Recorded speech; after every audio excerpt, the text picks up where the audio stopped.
അപ്പോൾ നിങ്ങൾ നോക്കുക, ഇവിടെ 1.1 സെന്റിലാണ് 5 ബെഡ്റൂമോട് കൂടി ഏകദേശം ഒരു 500 സ്ക്വയർ ഫീറ്റ് 480-500 സ്ക്വയർ ഫീറ്റ് ഏരിയയിൽ 4 ഫ്ലോറിലായിട്ടാണ് ഈ വീട് ചെയ്തിട്ടുള്ളത്. ഈ വീട് എന്ന് പറയുന്നത് 2015 പണി തീർത്തിട്ടുള്ള വീടാണ്. കഴിഞ്ഞാൽ വീണ്ടും ചൂട് കൂടുന്ന പ്രശ്നങ്ങളൊക്കെ ഉണ്ടാവും. അപ്പോൾ അതിന് വേണ്ടിയിട്ട് ഡിഫ്യൂസ്ഡ് ആയിട്ടുള്ള ലൈറ്റൊക്കെ കൊണ്ടുവന്നിട്ടാണ് ഇവിടുത്തെ ഒരു പ്ലാനിങ് ചെയ്തിട്ടുള്ളത്. ഒരു ബ്ലോക്ക് എന്ന് പറയുന്നത് 2 ബെഡ്റൂം മാത്രമുള്ള ബ്ലോക്ക് ആയിരിക്കും. അടുത്തൊരു ബ്ലോക്ക് എന്ന് പറയുന്നത് ഡൈനിങ്ങും കിച്ചണും ആയിരിക്കും. അടുത്തൊരു ബ്ലോക്ക് എന്ന് പറയുന്നത് ലിവിംഗ് ആയിരിക്കും. വീട് നിൽക്കുന്ന പ്ലോട്ട് എന്ന് പറയുന്നത് 1.1 സെന്റാണ്.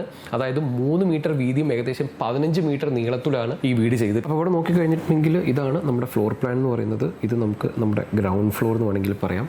ഇതിനെ നമുക്ക് നമ്മുടെ അതിൻ്റെ സൈഡിലായിട്ട് ഭംഗിയായിട്ട് ഇത്തരത്തിലുള്ളൊരു കോട്ടയാടും മരമൊക്കെ വെച്ചത് കാണാം. ഇത് കണ്ടോ, ഈ ഓപ്പണിങ്ങിൽ ഉള്ള സ്ഥലങ്ങളിൽ കൂടിയൊക്കെ ഈ മെയിനായിട്ട് കോട്ടയാട് നല്ലൊരു, അപ്പം നിങ്ങൾക്ക് തോന്നുന്ന ഇത് നമുക്ക് അഡാപ്റ്റ് ചെയ്യാം അല്ലെങ്കിൽ ഇത് ഒഴിവാക്കാം എന്ന് പറയുന്ന കാര്യങ്ങളൊക്കെ തീർച്ചയായിട്ടും ഒന്ന് കമൻറ്റ് ബോക്സിൽ പറഞ്ഞേക്കുക. എല്ലാവർക്കും നമസ്കാരം, മറ്റൊരു എപ്പിസോഡിലേക്ക് എല്ലാവർക്കും സ്വാഗതം. അപ്പോൾ ഇന്നത്തെ വീഡിയോ നമ്മൾ ചെയ്യാൻ പോകുന്നത് ഏകദേശം 1.1 സെന്റിൽ 5 ബെഡ്റൂമോട് കൂടെ ഏകദേശം 500 സ്ക്വയർ ഫീറ്റിൽ 15 ലക്ഷം രൂപയ്ക്ക് പണി തീർത്തിട്ടുള്ള ഒരു വീടാണ് നമ്മൾ റിവ്യൂ ചെയ്യാൻ പോകുന്നത്. ഞാൻ ഈ വീഡിയോ ചെയ്യുന്നതിൻ്റെ ഒരു മെയിൻ റീസൺ എന്ന് പറയുന്നത്, പല ആളുകളും നമ്മുടെ അടുത്ത് ചോദിക്കാറുണ്ട്, 5 സെന്റാണ് പ്രോപ്പർട്ടി ഉള്ളത്, അല്ലെങ്കിൽ 4 സെന്റേ ഉള്ളൂ, 3 സെന്റേ ഉള്ളൂ, അപ്പോൾ അതിനകത്ത് ഇത്രയും റിക്വയർമെന്റ്സ് ഒക്കെ ചെയ്യാൻ പറ്റുമോ? അപ്പോൾ ഞാൻ പലപ്പോഴും ആളുകൾ പറയാറുണ്ട്, നിങ്ങൾ കൺവെൻഷനൽ ആയിട്ടുള്ള ഒരു വീട് എക്സ്പെക്ട് ചെയ്യരുത്. നമുക്ക് നിങ്ങളുടെ റിക്വയർമെന്റും കാര്യങ്ങളൊക്കെ വെച്ച് ആ ഒരു പ്ലോട്ടിൽ സ്യൂട്ടബിൾ ആയിട്ടുള്ള നമ്മുടെ ക്ലൈമാറ്റിക് കണ്ടീഷൻസ് ഒക്കെ നോക്കിയിട്ട് നമുക്കൊരു വീട് ചെയ്യാം എന്നുള്ളതാണ് പലപ്പോഴും ഞാൻ പറയാറ്. അപ്പോൾ നിങ്ങൾ നോക്കുക, ഇവിടെ 1.1 സെന്റിലാണ് 5 ബെഡ്റൂമോട് കൂടി ഏകദേശം ഒരു 500 സ്ക്വയർ ഫീറ്റ് 480-500 സ്ക്വയർ ഫീറ്റ് ഏരിയയിൽ 4 ഫ്ലോറിലായിട്ടാണ് ഈ വീട് ചെയ്തിട്ടുള്ളത്. നമ്മൾ ഈ പ്രൊജക്ട് എടുത്തു കഴിഞ്ഞിട്ടുണ്ടെങ്കിൽ ഈ പ്രൊജക്ട് നമ്മൾ കേരളത്തിലല്ല ഉള്ളത്, വിയറ്റ്നാമിലാണുള്ളത്.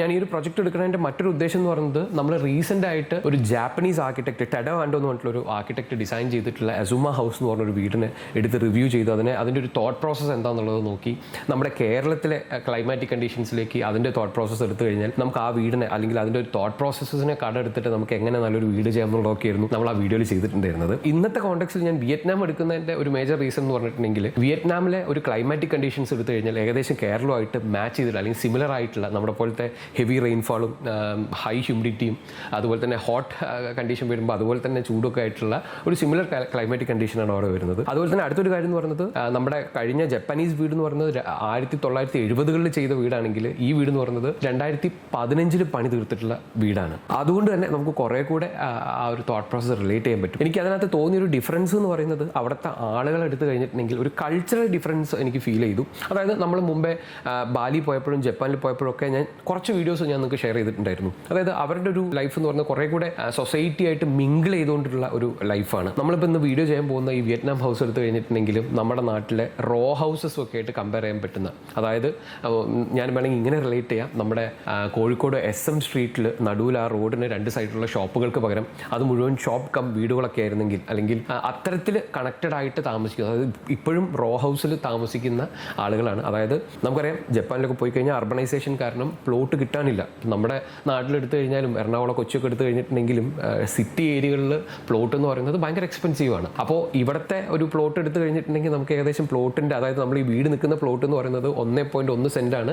അതായത് 3 മീറ്റർ വീതിയും ഏകദേശം 15 മീറ്റർ നീളത്തിലാണ് ഈ വീട് ചെയ്തിട്ടുള്ളത്. അപ്പോൾ തീർച്ചയായിട്ടും ഹൈറ്റ്സിൽ ലെവൽസിൽ ചെയ്യാന്നുള്ളതാണ് നമുക്ക് അവിടെ പ്ലാൻ ചെയ്യാൻ പറ്റും. കാരണം 3 മീറ്ററേ വീതിയുള്ളൂ. അപ്പോൾ നമ്മൾ മനസ്സിലാക്കേണ്ട കാര്യം, ഇതിനകത്ത് തീർച്ചയായിട്ടും സ്റ്റെപ്പുകളൊക്കെ ഉണ്ടാവും. അപ്പോൾ ആ സ്റ്റെപ്പുകൾ ചെയ്യണമെങ്കിൽ നമ്മുടെ നാട്ടിൽ എപ്പോഴും ആളുകൾ സ്റ്റെപ്പ് കയറുന്ന ഒരു പ്രയാസം, അത് പ്രായമാവുന്ന സമയത്ത് പ്രത്യേകിച്ച് ഒരു പ്രയാസമായിട്ടാണ് കരുതാറ്. അവരുടെ ഒരു ഫുഡ് ഹാബിറ്റ്സും അവരുടെ കൾച്ചർ എന്ന് പറയുന്നത്, അവർ ഭയങ്കര മൊബിലിറ്റി കൂടിയിട്ടുള്ള ആളുകളാണ് അവിടെ ഉള്ളത്. അവർ നന്നായിട്ട് വാക്ക് ചെയ്യും, നന്നായിട്ട് സ്ട്രെച്ച് ചെയ്യും. ഈ വയസ്സായിട്ടുള്ള ആളുകളാണ് ഇത്തരത്തിലുള്ള ഒരു പരിമിതി അവിടെ ഉള്ളതുകൊണ്ട് അവർക്ക് സ്റ്റെപ്പ് കയറുന്നതിനൊന്നും പ്രയാസമൊന്നും ഇല്ല എന്നുള്ളതാണ് ഞാനിത് പഠിച്ചപ്പോൾ എനിക്ക് മനസ്സിലാക്കാൻ പറ്റിയത്. അപ്പോൾ ആ ഒരു കാഴ്ചപ്പാടോട് കൂടെ വേണം നിങ്ങൾ ഈ ഒരു വീഡിയോ കാണുന്നതിനായിട്ട്.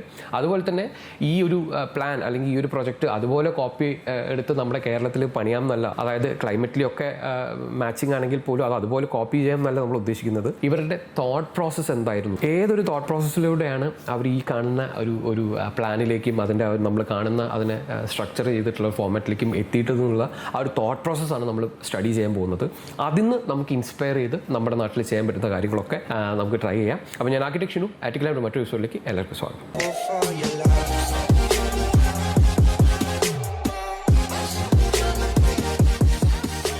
പ്രൊജക്റ്റിലേക്ക് കയറുന്നതിന് മുമ്പേ ഞാൻ മസ്റ്റായിട്ട് പറയേണ്ട ഒരു കാര്യമുണ്ട്. ഈ ഒരു പ്രൊജക്റ്റ് നമുക്ക് സജസ്റ്റ് ചെയ്തത് എൻ്റെ ഒരു വെൽവിഷറും ഫ്രണ്ടും സീനിയറും ഒക്കെ ആയിട്ടുള്ള ഒരു ആർക്കിടെക്റ്റാണ്. ആർക്കിടെക്ട് നിരഞ്ജൻ സി വാര്യർ എന്ന് പറഞ്ഞിട്ടുള്ള ഒരു ആർക്കിടെക്ട് ട്രിവാൻഡ്രത്ത് ഈഗോ സ്റ്റുഡിയോസ് എന്നൊക്കെ പറഞ്ഞ ഒരു ഡിസൈൻ ഒരു ആർക്കിടെക്ചർ ഫേം റൺ ചെയ്തുകൊണ്ടിരിക്കുകയാണ്. അപ്പോൾ അവരാണ് നമ്മുടെ കഴിഞ്ഞ ജാപ്പനീസ് വീഡിയോ കണ്ടപ്പോഴേക്കും നീ ഇങ്ങനത്തെ ഒരു വീട് റിവ്യൂ ചെയ്യുന്നൊക്കെ പറഞ്ഞിട്ട് അല്ലെങ്കിൽ ഈ ഒരു വീടിനെ ഒന്ന് സ്റ്റഡി ചെയ്യുന്നു പറഞ്ഞിട്ട് നമുക്ക് സജസ്റ്റ് ചെയ്തിട്ടുണ്ടായിരുന്നത്. നമ്മുടെ ഈ ഒരു പ്രൊജക്റ്റിൻ്റെ പേര് എന്ന് പറയുന്നത് സൈഗോൺ ഹൗസ് എന്നാണ്. ഇത് ഡിസൈൻ ചെയ്തിട്ടുള്ളത് വിയറ്റ്നാമിൽ തന്നെയുള്ള A21 സ്റ്റുഡിയോ എന്ന് പറഞ്ഞിട്ട് ഒരു ആർക്കിടെക്ചർ ഫേമാണ് ഇത് ഡിസൈൻ ചെയ്തിട്ടുള്ളത്. ഞാൻ നേരത്തെ പറഞ്ഞു 2015 ഇതിൻ്റെ ഒരു കംപ്ലീഷനൊക്കെ കഴിഞ്ഞിട്ടുള്ളത്. അപ്പോൾ ഇതിൻ്റെ ഒരു പ്ലാനിങ് ഞാൻ പറയുമ്പോഴേക്കും നമുക്കിത് 2D പ്ലാനായിട്ട് ഞാൻ ബേസിക് ആയിട്ടൊന്ന് പറഞ്ഞുതരാം. ഇതിൻ്റെ ഒരു 3D ലെവലിൽ, അതായത് ഒരു എലിവേഷൻ ലെവലിൽ നമ്മൾ ഡിസ്കസ് ചെയ്താലായിരിക്കും നമുക്കിതിൻ്റെ ഒരു എങ്ങനെയാണ് ആ ഒരു പ്ലാൻ ചെയ്തിട്ടുള്ളത് എന്നുള്ളത് നമുക്ക് മനസ്സിലാവുക. അപ്പോൾ ഇവിടെ നോക്കിക്കഴിഞ്ഞിട്ടുണ്ടെങ്കിൽ ഇതാണ് നമ്മുടെ ഫ്ലോർ പ്ലാൻ എന്ന് പറയുന്നത്. ഇത് നമുക്ക് നമ്മുടെ ഗ്രൗണ്ട് ഫ്ലോർ എന്ന് വേണമെങ്കിൽ പറയാം. ഇതിനെ നമുക്ക് നമ്മുടെ ഒരു എന്താ പറയുക സെക്ഷണൽ വ്യൂ എന്ന് വേണമെങ്കിൽ പറയാം. അതായത് ഈ ഒരു പ്ലാനിനെ നമ്മൾ ഇങ്ങനെ അങ്ങ് മുറിച്ചു കഴിഞ്ഞാൽ ഇവിടെ നിന്ന് ഇങ്ങോട്ട് നോക്കിക്കഴിഞ്ഞാൽ കാണുന്നതായിരിക്കും ഈ ഒരു വ്യൂ എന്ന് പറയുന്നത്. സൈഗോൺ ഹൗസ് എന്ന് പറയുന്നത് വേർട്ടിക്കലിയാണ് പ്ലാൻ ചെയ്തിട്ടുള്ളത്. അപ്പോൾ എങ്ങനെയാണ് ആ പ്ലാനിങ് ചെയ്തിട്ടുള്ളത്, അവരുടെ ഒരു കൾച്ചറൽ സെഗ്മെൻറ്റിൽ അവരെങ്ങനെയാണ് ഈ സ്പേസ് പ്ലാനിങ് ചെയ്തിട്ടുള്ളത് നോക്കാം. നമ്മുടെ നാട്ടിലെടുത്തു കഴിഞ്ഞാൽ നമ്മൾ വീട് സ്റ്റാർട്ട് ചെയ്യുന്നത് സിറ്റ് ഔട്ടിൽ നിന്ന് ലിവിങ് റൂം, അവിടുന്ന് ഡൈനിങ്, അല്ലെങ്കിൽ ഇവിടുന്ന് എവിടെന്നെങ്കിലും ഒരു ഫയറൊക്കെ കൊടുത്ത് ബെഡ്റൂംസ്, ഈ ഡൈനിങ്ങിൻ്റെ അടുത്തായിരിക്കും കിച്ചണും വർക്ക് ഏരിയ. ഇങ്ങനെയൊക്കെയാണ് നമ്മുടെ ഒരു സ്പേസ് പ്ലാനിങ്ങിൻ്റെ ഒരു ഫ്ലോ പോകുന്നത്. വിയറ്റ്നാമീസിനെ സംബന്ധിച്ചിടത്തോളം അവരുടെ കൾച്ചറൽ അതുപോലെ തന്നെ അവരുടെ സ്പേസിൻ്റെ ലിമിറ്റേഷൻസൊക്കെ കാരണം അവരുടെ ഒരു സ്പേസ് അലോക്കേഷൻ എങ്ങനെയാണെന്നുള്ളത് നമുക്ക് ആദ്യം നോക്കാം. നമ്മൾ എൻ്റർ ആയി കഴിഞ്ഞാൽ നമ്മൾ നേരെ ഒരു കുഞ്ഞ് ഫോയർ സ്പേസിലാണ് വരുന്നത്. ആ ഫോയറിന് നമുക്ക് വീണ്ടും ഇത്തരത്തിലുള്ള ഒരു എൻട്രൻസ് കാണാം. അത് കയറി കഴിഞ്ഞാൽ നമ്മൾ എത്തുന്നത് നമ്മുടെ കിച്ചണിലാണ്. അപ്പോൾ നമ്മുടെ സെക്ഷണൽ വ്യൂവിൽ നോക്കിക്കഴിഞ്ഞാൽ നിങ്ങൾക്ക് കറക്റ്റായിട്ടുള്ള ഒരു ക്ലാരിറ്റി കിട്ടും. മെയിൻ എൻട്രിയിൽ നിന്ന് ഈ ഒരു ഫോയറിലേക്ക് വന്നു, ഫോയറിലേക്ക് നമ്മൾ ഈ ഒരു കിച്ചണിലേക്ക് വന്നു. നേരെ നമ്മൾ ഈ കാണുന്ന ഒരു സ്ഥലമാണ് നമ്മളെ കിച്ചൺ. അവിടുത്തെ കിച്ചൺ കൗണ്ടറൊക്കെ നിങ്ങൾക്ക് കാണാം. അവിടുന്ന് നേരെ നമ്മൾ പ്രൊസീഡ് ചെയ്യുന്നത് ഒരു ലിവിങ് കം മീൽ ഏരിയ എന്നുള്ള രീതിയിലാണ്. അതായത് ഇത്തരത്തിലുള്ള ഒരു വോളിയം നിങ്ങൾക്ക് അവിടെ കാണാം. അവിടെ ഒരു ഡൈനിങ് ടേബിളൊക്കെ കൊടുത്തിട്ടുള്ളത് കാണാം. മീൽ ഏരിയ എന്നാണ് പറഞ്ഞിട്ടുള്ളത്. അതിൻ്റെ സൈഡിലായിട്ട് ഭംഗിയായിട്ട് ഇത്തരത്തിലുള്ള ഒരു കോട്ടയാടും മരമൊക്കെ വെച്ചത് കാണാം. അതായത് നമ്മൾ ബാലിയിൽ പോയ സമയത്ത് അവിടുത്തെ ഒരു വീട് നമ്മൾ നേരിട്ട് കണ്ട സമയത്ത് അവരുടെയും ഒരു രീതി ഇതായിരുന്നു. അതായത് അവർക്ക് ഡെഡിക്കേറ്റഡ് ആയിട്ട് ഡൈനിങ് സ്പേസ് എന്നൊന്നും പറഞ്ഞിട്ട്, നമ്മളൊരു സാധാരണക്കാരുടെ വീടാണ് കണ്ടത്. ഭയങ്കര ലക്ഷറി പ്രീമിയം ആയിട്ടുള്ള വീടുകളല്ല. സാധാരണക്കാരുടെ വീട്ടിലൊക്കെ പോയപ്പോഴേക്കും ഡെഡിക്കേറ്റഡ് ആയിട്ട് ഡൈനിങ് സ്പേസ് എന്ന് പറഞ്ഞിട്ട് ഒരു ഡൈനിങ് ടേബിളോ അങ്ങനത്തെ കാര്യങ്ങളൊന്നുമില്ല. അവരുടെ കിച്ചണോട് കൂടെ തന്നെ ചേർന്ന്, അല്ലെങ്കിൽ കിച്ചൻ്റെ ലിവിങ്ങിനോടൊക്കെ കൂടെ ചേർന്ന് അവിടെ ഇവിടെയൊക്കെ ഇരുന്ന് ഭക്ഷണം കഴിക്കാം. ഇവിടെ കുറച്ചുകൂടി ഡെഡിക്കേറ്റഡ് ആയിട്ടുള്ള ഒരു ഡൈനിങ് സ്പേസ് എങ്കിലും ഉണ്ട്. നമ്മൾ ഇത്തരത്തിലുള്ള വീഡിയോസ് ഒക്കെ ചെയ്യുന്ന സമയത്ത് നിങ്ങൾ തീർച്ചയായിട്ടും കമൻറ്റ് ബോക്സിൽ നിങ്ങളുടെ കമൻറ്റ്സ്, അതായത് വേറെ തന്നെ ഒരു രീതിയിൽ ചിന്താഗതിയുള്ള, അല്ലെങ്കിൽ വേറെ തന്നെ ഒരു തോട്ട് പ്രോസസ്സിൽ വേറെ തന്നെ ജീവിത രീതിയുള്ള ആളുകളുടെ വീടാണ് നമ്മൾ ചെയ്യുന്നത്. അപ്പോൾ ഇതിലെ പല കാര്യങ്ങളും നമുക്ക് ഉൾക്കൊള്ളാം, പല കാര്യങ്ങളും നമുക്ക് ഒഴിവാക്കാം. അപ്പോൾ നിങ്ങൾക്ക് തോന്നുന്ന ഇത് നമുക്ക് അഡാപ്റ്റ് ചെയ്യാം അല്ലെങ്കിൽ ഇത് ഒഴിവാക്കാം എന്ന് പറയുന്ന കാര്യങ്ങളൊക്കെ തീർച്ചയായിട്ടും ഒന്ന് കമൻറ്റ് ബോക്സിൽ പറഞ്ഞേക്കുക. കാരണം നമുക്ക് ഡിസ്കസ് ചെയ്ത് ഇതിനകത്ത് നല്ല കാര്യങ്ങളൊക്കെ നമുക്ക് നമ്മൾ വീട് പ്ലാൻ ചെയ്യുമ്പോൾ എടുക്കാമല്ലോ. അപ്പം നമുക്ക് നോക്കാം. ഈ ഒരു ഡൈനിങ് ഏരിയയിൽ നിന്ന് തൊട്ടടുത്ത് നമ്മൾ ഈ കോട്ടയാട് ഉണ്ടെന്ന് നമ്മൾ പറഞ്ഞു. ആ കോട്ടയാട് നമ്മൾ വീണ്ടും വന്നു കഴിഞ്ഞാൽ നമുക്കൊരു ലിവിങ് സ്പേസ് ഒക്കെയാണുള്ളത്. അതായത് ഇവിടെ നോക്കിക്കഴിഞ്ഞാൽ ഫാമിലി റൂം എന്നൊക്കെ പറഞ്ഞിട്ട് നമുക്ക് കാണാം. അത് നേരെ എൻഡ് ചെയ്യുന്നത് നമുക്ക് ഇത്തരത്തിലുള്ള ഒരു ടോയ്ലറ്റിലേക്കാണ്. ഇവിടെ നമുക്ക് പ്രോപ്പർ ആയിട്ടുള്ള ഒരു ഡ്രൈ ഏരിയ വെറ്റ് ഏരിയ ഒക്കെ ഉള്ള ഒരു ടോയ്ലറ്റ് നമുക്ക് കാണാം. അതായത് ഇവിടെ നമുക്ക് കാണാം ബാത്ത് എന്ന് പറഞ്ഞിട്ട് മെൻഷൻ ചെയ്തിട്ടുണ്ട്. അതുപോലെ തന്നെ ഇവിടെ നോക്കിക്കഴിഞ്ഞിട്ടുണ്ടെങ്കിൽ ഇവിടെ നിന്ന് 2 സ്റ്റെയർ കേസ് നമുക്ക് വരുന്നുണ്ട്. ഒന്ന് ഈ ഡയറക്ഷനിലേക്കും ഒന്ന് ഈ ഡയറക്ഷനിലേക്കും. അപ്പോൾ നമുക്ക് ഇവിടെ മനസ്സിലാവുന്ന ഒരു കാര്യം എന്ന് പറഞ്ഞാൽ താഴെ ബെഡ്റൂമുകളൊന്നും കൊടുത്തിട്ടില്ല. അതായത് നമ്മുടെ കിച്ചൺ, ലിവിങ്, ഡൈനിങ്, ഒരു കോമൺ ടോയ്ലറ്റ്, അത് തന്നെ സ്റ്റാർട്ട് കിച്ചണിലൂടെയാണ് നമ്മുടെ സ്പേസസിലേക്കൊക്കെ വരുന്നത്. ഡയറക്റ്റ് സ്ട്രീറ്റിലേക്ക് എക്സ്പോസ്ഡ് ആവാതിരിക്കാൻ വേണ്ടി ഒരു കുഞ്ഞ് ഫോയറും കൂടെയൊക്കെ കൊടുത്തിട്ടാണ് അവർ പ്ലാനിങ് ചെയ്തിട്ടുള്ളത്. അപ്പോൾ ഇനി എലിവേറ്റഡ് ആയിട്ട് മുകളിലേക്ക് പോകുമ്പോഴേക്കും എങ്ങനെയാണ്, എന്തൊക്കെ സ്പേസസ് ആണ് അലോക്കേറ്റ് ചെയ്തിട്ടുള്ളത് നമുക്ക് നോക്കാം. ഈ ഒരു സ്റ്റെപ്പ് കയറി നമ്മൾ മുകളിലേക്ക് ഇങ്ങോട്ട് എത്തിക്കഴിഞ്ഞാൽ നമുക്ക് ആദ്യം ഇവിടെ നോക്കാം. അതായത് ഈ സൈഡിൽ കൂടെയാണ് നമ്മുടെ ആ സ്റ്റെയർ കേസ് വരുന്നത്. അപ്പോൾ ഈ ഒരു സ്റ്റെപ്പ് കയറി നമ്മൾ മുകളിലേക്ക് വന്നു കഴിഞ്ഞിട്ടുണ്ടെങ്കിൽ ഇത്തരത്തിലുള്ള ഒരു ഏരിയയിലേക്കാണ് നമ്മൾ എത്തുന്നത്. അവിടെ നമുക്കൊരു ബാൽക്കണി, ഒരു കോട്ടയാട്, ഒരു ട്രീ ഒക്കെ കാണാം. മെയിൻ ബാത്ത് എന്ന് എഴുതിയിട്ടുണ്ട്. ആക്ച്വലി ഈ പ്ലാനിൽ ഈ ഭാഗത്ത് എവിടെയായിട്ടാണ് ആ ഒരു ബാത്ത് എന്ന് പറഞ്ഞിട്ടുള്ള കാര്യം അവർ ചെയ്തിട്ടുള്ളത്. സ്റ്റെപ്പ് കയറി നേരെ ഇങ്ങോട്ട് എത്തിക്കഴിഞ്ഞാൽ ഈ ഒരു സ്പേസ് ആണ് നമുക്ക് അവിടെ കാണാനായിട്ട്. അതായത് ഈ ഒരു സ്പേസ് ആയിട്ട് നമുക്ക് റിലേറ്റ് ചെയ്യാൻ പറ്റുന്നത് ഈ ഒരു ഭാഗമാണ്. അവിടുന്ന് നേരെ ഇത്തരത്തിലുള്ള ഒരു കോട്ടയാട് അല്ലെങ്കിൽ ഒരു ബാൽക്കണി കോട്ടയാടിലേക്കൊക്കെ കൊടുത്തിട്ടുണ്ട്. അവിടെ ഒരു ഗ്രീനറി ഫിൽ ചെയ്ത രീതിയിലാണ് ഇവിടുത്തെ കാര്യങ്ങളൊക്കെ വന്നിട്ടുള്ളത്. അപ്പോൾ വീണ്ടും നമ്മുടെ താഴത്തെ ഈ ഒരു കോട്ടയാടിൻ്റെ സ്പേസ് എന്ന് പറയുന്നത് ഇവിടെ ഡബിൾ ഹൈറ്റ് ആയിട്ട് ഒരു കോർട്ട്യാർഡായി തന്നെ ഒരു ഡബിൾ ഹൈറ്റ് സ്പേസ് ആയിട്ട് നിൽക്കണം. അതായത് ഇവിടെ നിന്ന് ഇങ്ങോട്ട് ഓവർലുക്ക് ചെയ്യാം. അതുപോലെ തന്നെ നമുക്ക് ഈ ഒരു സൈഡിൽ എന്താണ് സംഭവിക്കുന്നത് നോക്കാം. അതായത് ഇവിടെ നിന്ന് നമ്മൾ സ്റ്റെപ്പ് കയറി മുകളിലേക്ക് എത്തിക്കഴിഞ്ഞാൽ കണ്ടോ ഈ രീതിയിൽ എത്തിങ്ങോട്ട് വരുന്നുണ്ട്. അപ്പോൾ ഇതെന്ന് പറയുന്നത് ഒരു ബെഡ്റൂമാണ്. അപ്പോൾ നമുക്ക് നമ്മുടെ 3Dക്കകത്ത് നോക്കാം. 3Dയിൽ നോക്കിക്കഴിഞ്ഞാൽ നമ്മുടെ ഫാമിലി ലിവിംഗ് നിന്ന് ഇത്തരത്തിൽ സ്റ്റെപ്പ് കയറി വന്നു കഴിഞ്ഞാൽ ഒരു ഗ്രാൻഡ് പാരൻസ് ബെഡ്റൂം എന്നാണ് അവിടെ വെച്ചിട്ടുള്ളത്. ആ ബെഡ്റൂമിന് തൊട്ടടുത്തായിട്ട് തന്നെയാണ് ഒരു ടോയ്ലറ്റും വെച്ചിട്ടുള്ളത്. അപ്പോൾ ബെഡ്റൂമിലേക്ക് എത്തണമെന്നുണ്ടെങ്കിൽ തീർച്ചയായിട്ടും ഒരു സെറ്റ് ഓഫ് സ്റ്റെപ്സ് അല്ലെങ്കിൽ സ്റ്റെയർ കേസ് കയറി കഴിഞ്ഞാലാണ് ബെഡ്റൂംസിലേക്ക് എത്തുന്നത്. അപ്പോൾ പ്രൈവസിക്കൊക്കെ വേണ്ടി തന്നെ 2 സെഗ്മെൻ്റ് ആയിട്ടാണ് ചെയ്തിട്ടുള്ളത്. അത് ഒരു സൈഡിലേക്ക് പോയി കഴിഞ്ഞാൽ അവിടെ ഗ്രാൻഡ് പാരൻസിൻ്റെ ആണ് ഫസ്റ്റ് ലെവലിൽ കൊടുത്തിട്ടുള്ളത്. അവിടെ നമുക്കൊരു ടോയ്ലറ്റ് കാണാം. അടുത്ത ലെവലിലേക്ക് പോയി കഴിഞ്ഞിട്ടുണ്ടെങ്കിൽ നേരെ സ്ട്രീറ്റിലേക്ക് ഓവർലുക്ക് ചെയ്യുന്ന ഒരു എന്താ പറയുക ഒരു ബാൽക്കണി, അവിടെ ഒരു കോമൺ ടോയ്ലറ്റും ഒരു കോമൺ ഏരിയ ഒക്കെ കൊടുത്തിട്ടുള്ളതായിട്ട് കാണാം. അപ്പോൾ നമുക്ക് ഇവിടുന്ന് മുകളിലേക്ക് പോയി എന്താ സംഭവിക്കുന്നത് എന്നുള്ളത് നോക്കാം. ഇവിടുന്ന് നമ്മൾ വീണ്ടും സ്റ്റെപ്പ് കയറി മുകളിലേക്ക് പോയി കഴിഞ്ഞാൽ, അതായത് നേരെ മുകളിൽ കയറി കഴിഞ്ഞാൽ ഇവിടെയായിട്ട് എത്തുന്നത്. അവിടെ നോക്കിക്കഴിഞ്ഞാൽ അവിടെയും നമുക്ക് ഇത്തരത്തിലുള്ള ഒരു റൂം പ്രൊവൈഡ് ചെയ്തതായിട്ട് കാണാം. അതിൻ്റെ ഫ്രണ്ടിലേക്ക് ഒരു ചെറിയ ബേ വിൻഡോ, ഒരു വിൻഡോ ഓപ്പണിംഗ് കാണാം. അതായത് നേരെ താഴത്ത് ഈ കോട്ടയാടിലേക്ക് ഓവർലുക്ക് ചെയ്യാം എന്നുള്ള രീതിയിലൊക്കെ ആയിരിക്കും അത് ചെയ്തിട്ടുണ്ടാവുക. അപ്പോൾ നമ്മുടെ 3Dക്കകത്ത് നോക്കിക്കഴിഞ്ഞാൽ ഇത് കണ്ടോ, ഇത്തരത്തിലുള്ള ഒരു വുഡൻ എന്താ പറയുക ഒരു പാസേജ് ഒക്കെ കൊടുത്ത് ഒരു സ്റ്റീൽ ആൻഡ് വുഡ് കോമ്പിനേഷനിൽ നമ്മൾ മുകളിലേക്ക് സ്റ്റെപ്സ് എത്തി. അതായത് നമ്മൾ ഈ പറഞ്ഞ ആ ഒരു കട്ടൗട്ടൊക്കെയാണ് കാണുന്നത്. അത് കഴിഞ്ഞ് ഈ എത്തുന്നത് അഗെയിൻ ഒരു ബെഡ്റൂം തന്നെയാണ്.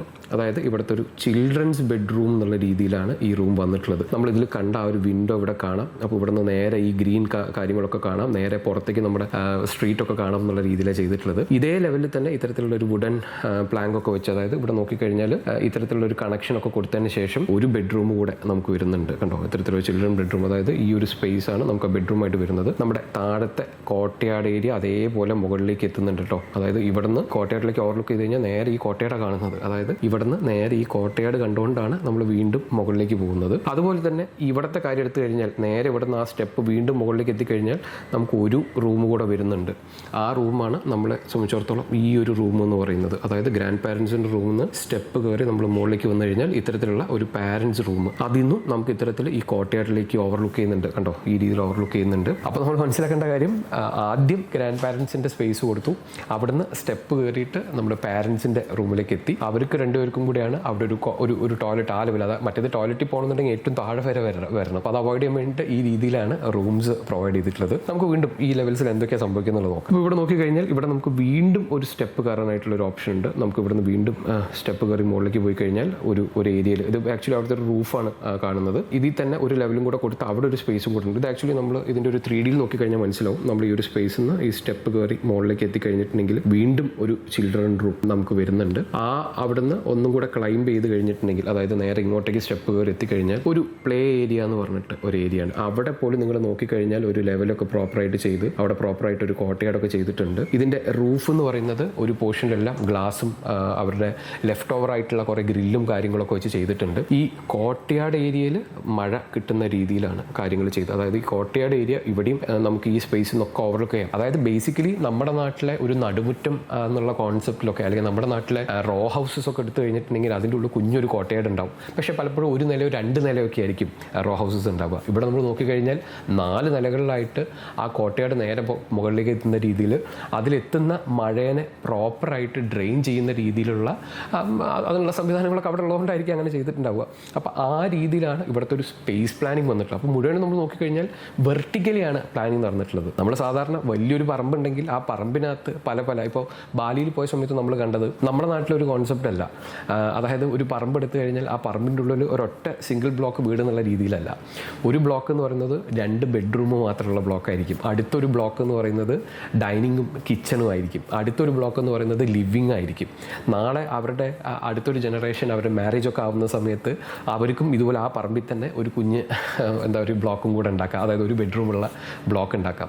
ഈ രീതിയിൽ പറമ്പ് നിറച്ച് കുറേ ബ്ലോക്കുകൾ വെച്ച് ചെയ്യുന്ന രീതിയിലാണ് അവരുടെ ഒരു പ്ലാനിങ് പ്രിൻസിപ്പിൾ. നമ്മുടെ എന്ന് പറഞ്ഞാൽ ഒരു കോമ്പൗണ്ടിനകത്ത് എല്ലാം കൂടെ ചെയ്യുക. അതായത് ഒരു കോമ്പൗണ്ടിൻ്റെ ഉള്ളിൽ ഒരൊറ്റ ബ്ലോക്കിലാണ് വീടെല്ലാം ചെയ്യുന്നത്. അപ്പോൾ ഇവിടെ വന്നപ്പോഴേക്കും അവരുടെ ലിമിറ്റേഷൻ കാരണം അവരുടെ തോട്ട് പ്രോസസ്സ് ഇങ്ങനെയാണ് പോയത്. വെർട്ടിക്കലി എങ്ങനെ നമുക്ക് വേണ്ട എല്ലാ കാര്യങ്ങളും ചെയ്തെടുക്കുക എന്നുള്ളത്. അതിലേക്ക് പ്രോപ്പറായിട്ട് നാച്ചുറൽ ലൈറ്റും, ആവശ്യത്തിനുള്ള നാച്ചുറൽ ലൈറ്റും നാച്ചുറൽ വെന്റിലേഷനും. കാരണം എന്താണെന്ന് വെച്ചിട്ടുണ്ടെങ്കിൽ ഇത് വെർട്ടിക്കലി പ്ലാൻ ചെയ്യുന്നത് കാരണം ഇവിടെ ഇതൊരു ഇൻവേർട്ട് പ്ലാനിങ് ആണ്. അതായത് ഇവർക്ക് പുറത്തുനിന്നുള്ള ക്രോസ് വെന്റിലേഷനോ പുറത്തുനിന്നുള്ള ലൈറ്റോ ഒന്നും വരാനില്ല. ഈ പ്രോപ്പർട്ടിക്ക് അകത്തുനിന്ന് തന്നെ കൊണ്ടുവരണം. അപ്പം മുകളിൽ നിന്ന് തന്നെ നാച്ചുറൽ ലൈറ്റും നാച്ചുറൽ വെന്റിലേഷനും കൊണ്ടുവന്നു. ഡിഫ്യൂസ്ഡ് ആയിട്ടുള്ള ലൈറ്റ്, കാരണം ഡയറക്റ്റ് ലൈറ്റ് വന്നു കഴിഞ്ഞാൽ വീണ്ടും ചൂട് കൂടുന്ന പ്രശ്നങ്ങളൊക്കെ ഉണ്ടാവും. അപ്പോൾ അതിന് വേണ്ടിയിട്ട് ഡിഫ്യൂസ്ഡ് ആയിട്ടുള്ള ലൈറ്റൊക്കെ കൊണ്ടുവന്നിട്ടാണ് ഇവിടുത്തെ ഒരു പ്ലാനിങ് ചെയ്തിട്ടുള്ളത്. നമ്മൾ പ്ലാൻ ചെയ്യുമ്പോൾ പലപ്പോഴും പറഞ്ഞിട്ടുണ്ട് ഓറിയൻറ്റേഷൻ, സൺപാത്ത് ഇതൊക്കെ ഭയങ്കര ഇമ്പോർട്ടൻ്റ് ആണ്. അപ്പോൾ ഈ ഒരു പ്രോജക്റ്റിൽ എങ്ങനെയാണ് സൺപാത്തും അതുപോലെ തന്നെ അവിടുത്തെ ഒരു ക്രോസ് വെന്റിലേഷനും അകത്തെ വെന്റിലേഷനും ഒക്കെ പ്ലാൻ ചെയ്തിട്ടുള്ളതും കൂടെ നമുക്ക് നോക്കാം. അപ്പോൾ ഇവിടെ നോക്കിക്കഴിഞ്ഞാൽ ഇത് കണ്ടോ, സണ്ണിൻ്റെ ഓരോ പൊസിഷനും വരുന്ന സമയത്ത് എങ്ങനെയാണ് ആ ഒരു ലൈറ്റ് പെനിട്രേഷൻ നമ്മുടെ ബിൽഡിങ്ങിൻ്റെ അകത്തേക്ക് വരുന്നത് എന്നുള്ളതാണ് ഇവിടെ കാണിച്ചിട്ടുള്ളത്. നേരെ ഒരു നൂൺ ടൈമിൽ വന്നപ്പോഴേക്കും അടുത്തൊരു സെറ്റിംഗ് ടൈം ആയപ്പോഴേക്കും എങ്ങനെയൊക്കെയാണ് ലൈറ്റ് പെനിട്രേഷൻ നമ്മുടെ ബിൽഡിങ്ങിൻ്റെ അകത്തേക്ക് വരുന്നത്, അത് ഏതൊക്കെ രീതിയിലാണ് എഫക്ട് ചെയ്യുന്നത്. അതുപോലെ തന്നെ വെന്റിലേഷൻ എടുത്തു കഴിഞ്ഞാലും, കാരണം ഈ ഓപ്പണിംഗ് എപ്പോഴും നമ്മൾ മനസ്സിലാക്കേണ്ടത് ഓപ്പണിംഗ് ഒക്കെ ഓപ്പൺ ആക്കി വെച്ച് കഴിഞ്ഞാൽ തന്നെയാണ് ആ ഒരു ക്രോസ് വെന്റിലേഷൻ നമുക്ക് പോസിബിൾ. അപ്പോൾ ഇവിടെ നോക്കിക്കഴിഞ്ഞാൽ ഇത് കണ്ടോ, ഈ ഓപ്പണിങ്ങിൽ ഉള്ള സ്ഥലങ്ങളിൽ കൂടിയൊക്കെ ഈ മെയിനായിട്ട് കോർട്ട്യാർഡ് നല്ലൊരു ഫാക്ടറായിട്ട് അവിടെ വർക്ക് ചെയ്യുന്നുണ്ട്. അതുപോലെ തന്നെ ഈ ഓപ്പണിംഗ് കൂടെയൊക്കെ ഈ കോർട്ട്യാർഡിലേക്കും ഈ എല്ലാ ഓപ്പണിങ്ങും ഇത്തരത്തിൽ കണക്റ്റഡ് ആയിട്ട് ഇത് കണ്ടോ, ഈവൻ ഇവിടുത്തെ ഒരു നേരോ ഒരു പോർഷൻ പോലും ഭംഗിയായിട്ട് ആ ഒരു ക്രോസ് വെന്റിലേഷൻ പോസിബിൾ ആക്കുന്നുണ്ട്. ഇത്രയും കാര്യങ്ങൾ ആലോചിച്ചിട്ടാണ് ഈ ഒരു ആർക്കിടെക്റ്റ് അവരുടെ ഈ ഒരു റെസിഡൻസിനെ പ്ലാൻ ചെയ്തിട്ടുള്ളത്. ഇത്തരത്തിലുള്ള വീഡിയോസ് ചെയ്യുന്നതിൻ്റെയൊക്കെ നമ്മുടെ ഉദ്ദേശം എന്ന് പറയുന്നത് നിങ്ങൾക്ക് ജീവിക്കാനായിട്ടുള്ള സ്പേസ്, അതായത് നിങ്ങളുടെ ജീവിതത്തിലെ നല്ലൊരു ഭാഗം സ്പെൻഡ് ചെയ്യുന്ന നിങ്ങളുടെ സ്പേസസ് ഡിസൈൻ ചെയ്യുന്ന സമയത്ത് വളരെ വേഗമായിട്ട് ഇൻ്റർനെറ്റിൽ കാണുന്ന ഏതെങ്കിലും ഒരു പ്ലാൻ എടുത്ത് ചെയ്യാതിരിക്കുക. കാരണം അത് നമ്മുടെ പല എക്സ്പീരിയൻസ് എന്ന് പറയുന്നത് ചെയ്ത ആളുകൾ ചെയ്തതിന് ശേഷം അത് ഉദ്ദേശിച്ച രൂപത്തിലല്ല, അല്ലെങ്കിൽ അവിടെ പ്രയാസങ്ങളാണെന്നൊക്കെ പറഞ്ഞിരിക്കുന്നതാണ്.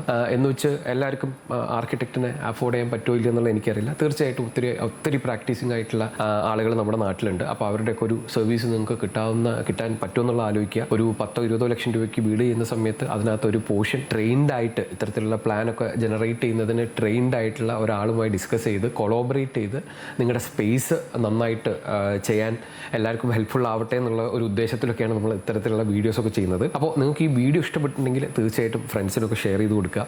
അതുപോലെ തന്നെ നിങ്ങളുടെ അഭിപ്രായം എന്താണ്, അതുപോലെ ഇത്തരത്തിലുള്ള ഏതെങ്കിലും വീടുകൾ നമ്മുടെ നാട്ടിലുള്ളതോ അല്ലെങ്കിൽ പുറത്തുള്ളതൊക്കെ നിങ്ങൾ എക്സ്പീരിയൻസ് ചെയ്തിട്ടുണ്ടോ, അതിൻ്റെ നിങ്ങളുടെ എക്സ്പീരിയൻസ് എന്താണ്, ഇത്തരത്തിലുള്ള കാര്യങ്ങളൊക്കെ ഷെയർ ചെയ്ത് കഴിഞ്ഞാൽ നമ്മുടെ ഈ ഒരു കമ്മ്യൂണിറ്റിയിലുള്ള ഒരുപാട് ആളുകൾക്ക് അത് യൂസ്ഫുൾ ആവും. അപ്പോൾ തീർച്ചയായിട്ടും നിങ്ങളുടെ കമൻസും അതുപോലെ ഇത്തരത്തിലുള്ള ഏതെങ്കിലും വീടുകൾ സജഷൻസ് ഉണ്ടെങ്കിൽ അതും നമ്മൾ എക്സ്പെക്ട് ചെയ്യാണ്. അടുത്ത വീഡിയോ കാണുന്നവരേക്കും ബൈ.